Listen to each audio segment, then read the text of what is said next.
verse for today. Jacob went on his way, and the angels of God met him. When Jacob saw them, he said, "This is God's camp." So he called that place Mahanaim. Genesis chapter 32, verse 1 and 2. Jacob had been like an alien toiling hard for his family while with his uncle at Padan Aram. With the blessing of his father Isaac, he had set forth with nothing at hand and all the way. He was protected by God, though unaware of it.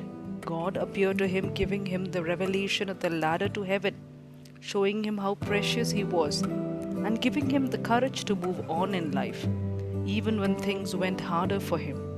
For a long while, he had to thrive in an environment of deceit, of neglect from his father-in-law, who never kept his word. Even when God reminded him that it was time for his return to Canaan, he had to flee for life with all that he had from his uncle, who would never let him go, seeing the prosperity that he had achieved out of the wit of Jacob. Laban was outrageously annoyed having heard of Jacob's fleeing from his land, that he pursued him with intent to threaten him. Again, it was God who prevented him from harming Jacob.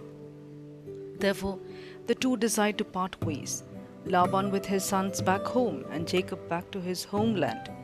It is at this juncture that Jacob meets the angels of God. Now he was assured that he was not alone. It was God who showed him his next venture in life, to strive with God and man, then to prevail. He won over the heart of God by wrestling unceasingly through the dark with the unknown man who came suddenly from nowhere, who finally was let free only after blessing him.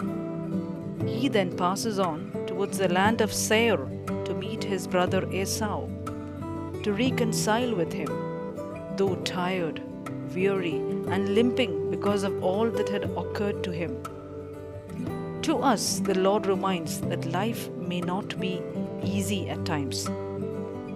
It may require of us the striving before God and man to keep up to our call, to live a life in tally with our purpose. After all, we are just men. To seek after God for mercy, we would always need to, and to struggle with difficulties posed by men. These may be recurrences in life.